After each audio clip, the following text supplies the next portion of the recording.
News Leader. Search and rescue crews were busy this evening in Conneaut Lake looking for the body of a person that might have drowned. It was a sleepless night for many in one Erie neighborhood. We're taking a look at what happened and how residents are reacting. And many people across the country hit the beaches and had big family gatherings this 4th of July weekend. Health officials are worried of the already rising COVID-19 numbers. In high definition from your news leader, this is 1024 Action News at 11.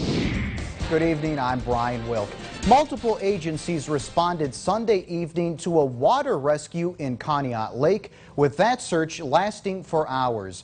It's a developing story tonight at 11. According to Erie County 911, they dispatched divers out of Lake City and Northeast for reports of a possible drowning victim.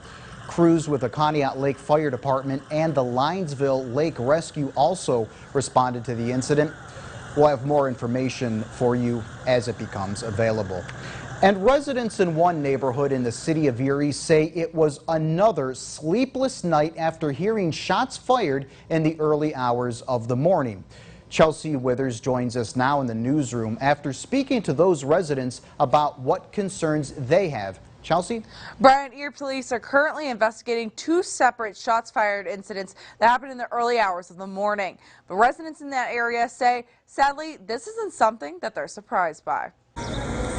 Neighbors surrounding the 600 block of East 24th Street were awakened Sunday by gunfire.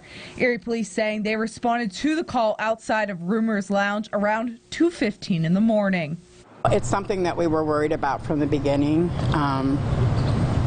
We were afraid that it was going to turn into another place like the Energy Club on 22nd and Wayne.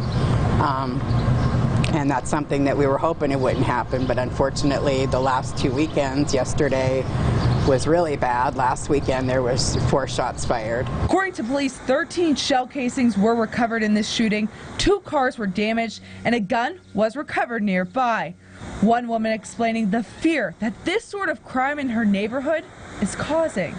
Last night I was sleeping, but my son was awake. He did hear the shots. And it's terrible that he wants us to move out of this area. We're trying to make it more of a community and more, looking out for one another. Hours later, Erie police say they received another shots fired call just blocks away to the 700 block of East 22nd Street outside of Club Energy. Police saying that this call came in around 4:15 and when on scene, officers found 9 shell casings. Residents in that area explaining that this is an ongoing issue that they thought they were past. They shouldn't be putting us through this. They want to be neighbors, neighborly, well then be neighborly. Don't do this, at a respectable hour. There is no respectable hours with these people. There's going to be more shootings because the hotter the weather, the more tempers flare and more people are in there, and it's just getting to the point where what do we do next? One neighbor going on to explain that the only way they can see a better future is by everybody coming together.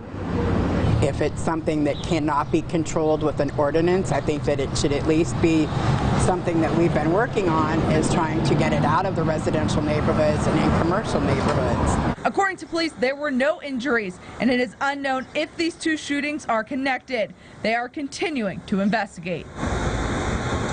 The city of Erie is currently working on 2 separate ordinances that relate to After Hours Club. Now, the goal for these ordinances is to have it on City Council's agenda for their next meeting, which is scheduled for July 15th. Brian? Chelsea, thank you. An Albion woman is dead following an accident late Saturday night. Shortly before 11 Saturday night, Pennsylvania State Police were called out to Union LaBeouf Road and Route 6 for a reported vehicle accident. According to state police, 19-year-old Andrew Diefenbach failed to stop at a stop sign, hitting another car and killing 53-year-old Betty Merritt of Albion. Merritt was not wearing a seatbelt and was ejected from the car. State police are still investigating and charges are pending. And many residents in the city of Erie created their own fireworks display in the city last night. Now, according to Chief Fire Inspector Darren Hart, there were not any major fires due to the fireworks last night. He says the fire department did respond to a couple of dumpster fires due to fireworks being disposed improperly. Now, although the holiday is behind us, the fear is that the lighting of fireworks illegally in the city will not. I think we're still going to be seeing it for a while. I hope it does calm down soon. I know that people are really tired of it. You know, people with pets and things like that are really tired of it. And I do hope that it does settle down. And Hart also explaining that there is a lot of trash throughout the city as a result of the fireworks. And crowded 4th of July celebrations have some health officials concerned as the number of cases of coronavirus continues to rise in 37 states. Now, hospitalization on the rise in 27 states, and at least 14 states are reporting an increasing number of deaths. Here's ABC's Alex Prochet with the details.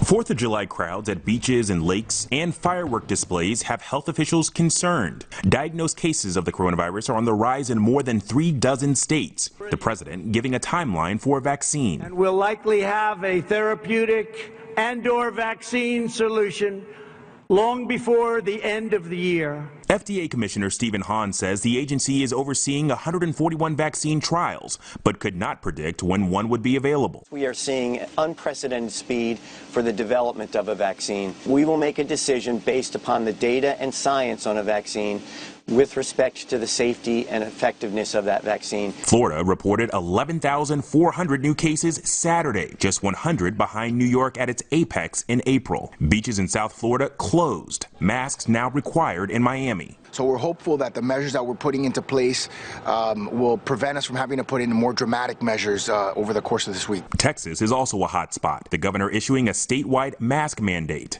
Officials in Harris County, which covers Houston, are concerned not enough is being done. I'm sure a mask order will make some difference. That said, as long as we're doing as little as possible and hoping for the best, we're always going to be chasing this thing. And some hospitals in Arizona are nearing capacity. The mayor of Phoenix says the state reopened too quickly. I'm thankful the governor did allow cities to put masking orders in place, which I think will help. If you've seen some of the data from communities that had them, masks do slow the spread and can be important. 63-year-old Ed Cypries spent nearly a month on a ventilator. He's worried people aren't taking this seriously. Every time I see something on the news, they're not going to wear a mask, they're going to the bars.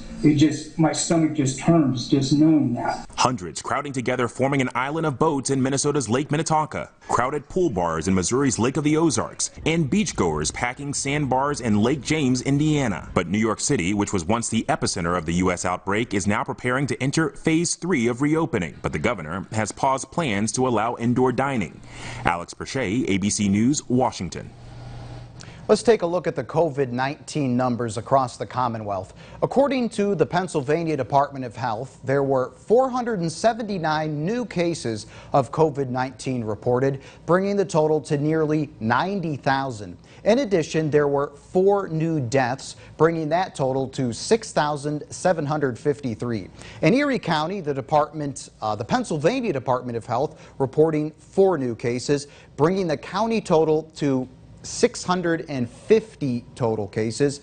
The Erie County Department of Health reporting a total of 14 deaths. Crawford County reporting 66 cases.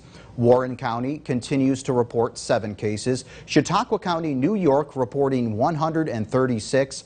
Ashtabula County, Ohio reporting 433. And the Trump campaign says it will hold a rally in New Hampshire next Saturday. Now, it'll be at Portsmouth International Airport. Now, according to the event announcement, the campaign will provide masks and hand sanitizer to attendees. Several members of Trump's team tested positive for coronavirus in conjunction with a rally in Oklahoma last month. And an attorney for the family of Specialist Vanessa Guillen says the Army has positively identified her remains. Now, an attorney for the family of Specialist Vanessa Guillen says the Army has has identified her remains. Now, she says the investigators met with the family Sunday, and she says Guillen was going to file a harassment complaint against Specialist Aaron David Robinson. According to the attorney, investigators believe Robinson bludgeoned her to death in the armory room of Fort Hood. Robinson killed himself after he was confronted by police. And coming up next on Jet 24 Action News, the opening of Presque Isle Downs has been postponed for a few weeks now. Some horse trainers may have traveled to COVID-19 hotspots.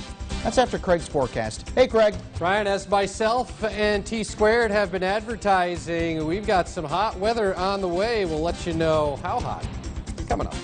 From your news leader, you're watching Brian Wilk, meteorologist Craig Flint, and Mike.